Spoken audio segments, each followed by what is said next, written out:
So towards the end of the day, let's move on to our other guest. Professor Frank FUREDI is author and academician from the University of Kent from the UK. We'll listen to the speech he will give within the scope of the question of, in the age of distraction, what are people distracted from, with reference to power of reading. Thank you, Professor. Yeah, thank you very much. I think it's important to realize that the word distraction doesn't have any kind of inner laws contained within it. If we're distracted, it's often because there is little of interest, little of stimulation to hold the imagination. And I think it's interesting to remember always that right from the beginning of human history, there were always complaints by people that the children are distracted from the authority of their parents.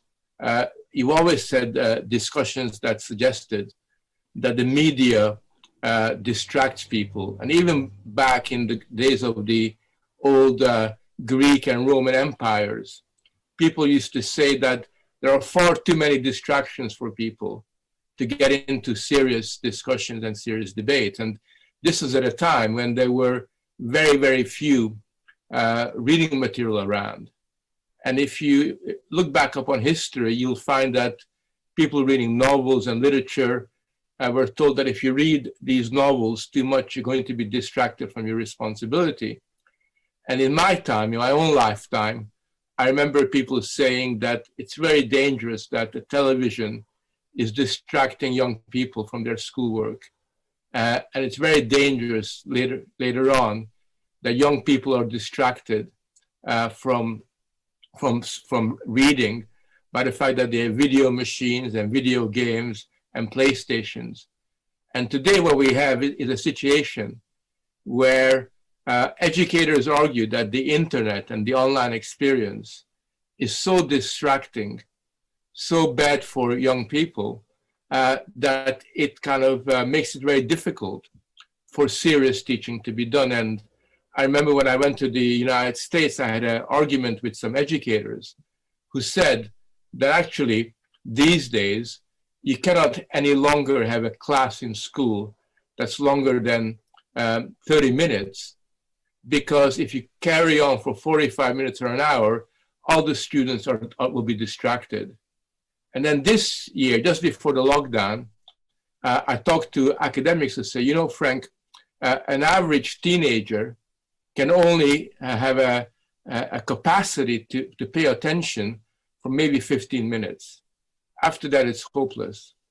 And this has now become an argument in the university system where people say that the kind of 1 hour long lectures that I give to my students is really poor pedagogy, because students at universities cannot possibly be expected to pay attention for such a long lecture.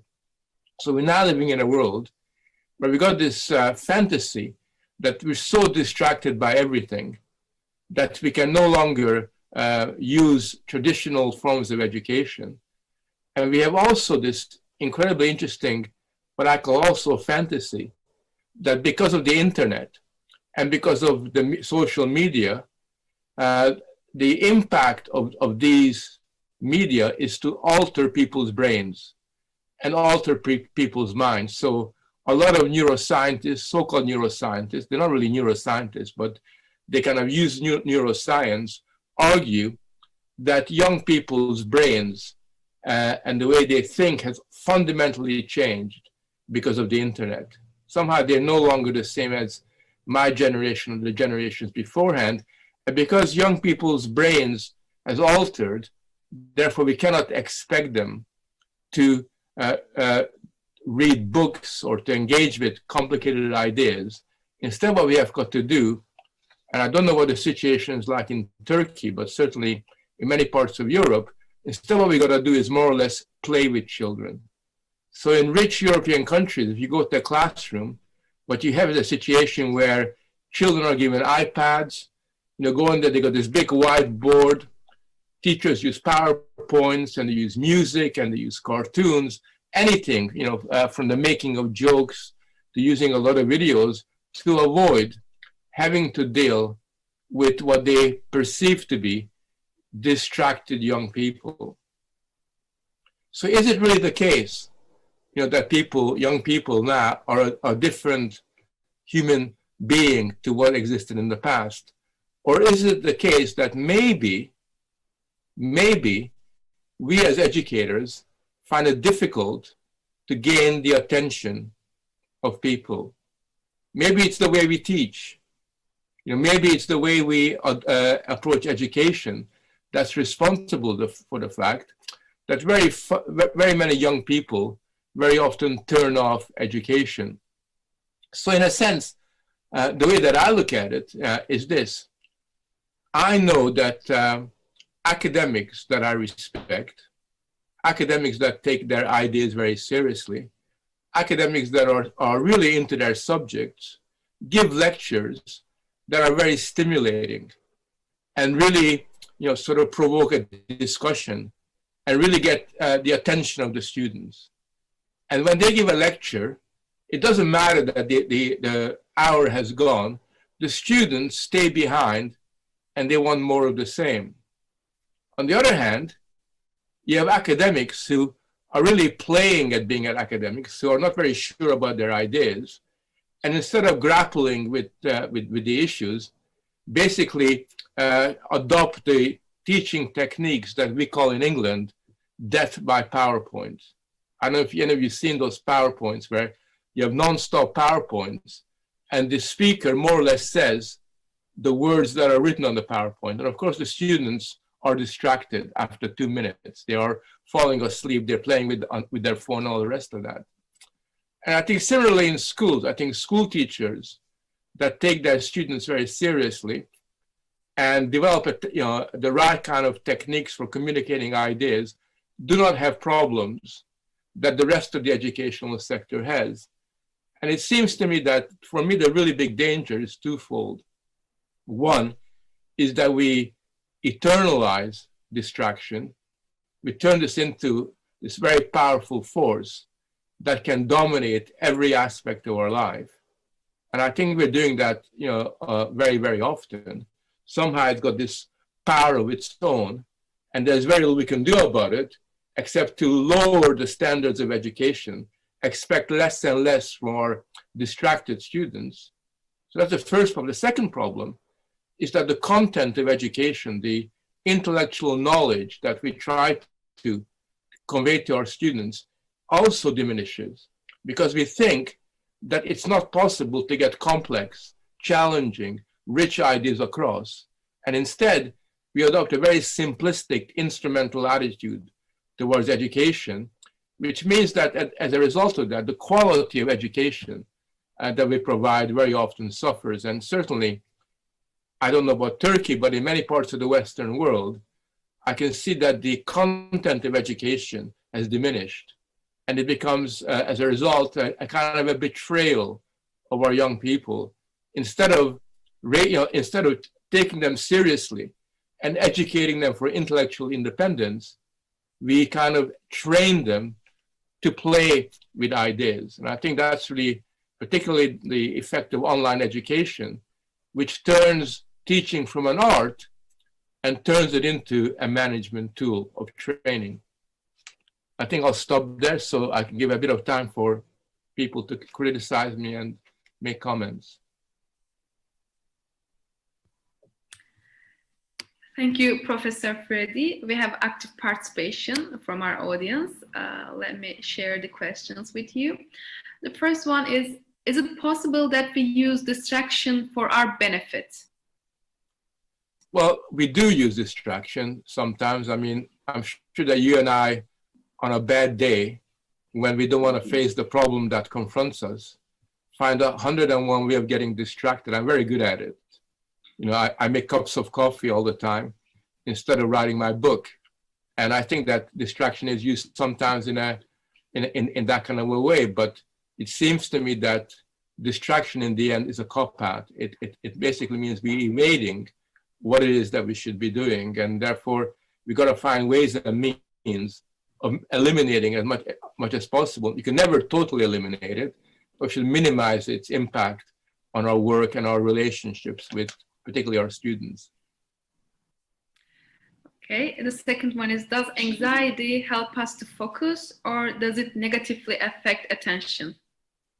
I think anxiety is always negative, because what anxiety does is it kind of doesn't allow us to focus. Instead of focusing on an issue or a problem, it kind of floats. It's a free floating phenomenon where anxiety can attach itself to different things. So I'm sure that many of you will have gone to sleep, and in the middle of the night, you got a problem. And then 2 minutes later, the anxiety goes to another problem, and you move on to another problem. It kind of takes control. I think that what is good for focusing is stress. When you feel stress, that kind of stimulates the body to, in a sense, go beyond yourself, and sometimes to really focus on something in ways that you don't usually do. Thank you. And what is the biggest obstacle to our ability to focus? I don't think there's a general rule on what it is, but I think the two things that are particularly important. One is to develop a certain degree of confidence in ourselves, in our ability to deal with issues. And secondly, and related to that, our confidence comes from the fact that we know that we've done the work, we know the material, we've done the research, we've kind of thought about it, we reflected on it. And the more you have immersed yourself in a problem, the easier it then becomes to gain clarity and focus. Thank you, Professor. And there is one more question, which is a long one. In one of your articles, you have described how young adults live with their family and turn into hybrids who spend money inhaling fun, game playing, traveling, because they reject adulthood and distrust the future. Do you think model young people are increasing nowadays? I think there is that problem. I think the real problem lies with adults who, instead of behaving like grown-ups, like mature people, very often, particularly in the West, try to be like children, and they don't want to be old men and old women. And instead they kind of adopt youthful styles, and they kind of try to distance themselves from that adult responsibility. And as a result of that, the stage of adulthood is not very attractive to young people. I remember when I was young, I wanted to grow up as fast as possible. I wanted to be a grown-up man. That was my dream, already at the age of 16. And all my friends were the same. Whereas now, when I talk to my son's generation, and my son is about 25, and they are, in my eyes, young men, but they behave and act as if they're youthful children, sort of delayed adolescence. And when I talk to them, and I say, look, guys, why don't you begin to grow up? They look at me as if I'm some kind of dinosaur, not realizing that that's the last thing that they want to do. And that's part of the responsibility lies with the fact that Western culture has not been able to give moral content to adult authority. Thank you again, Professor, for your speech and honoring our summit with your participation. Dear guests, see you in 10 minutes for the last but not least speech of the day. Thank you again and goodbye for now. Goodbye and good luck with the conference. Bye-bye. Thank you. Tam sen diğer guests derken eklemiştin.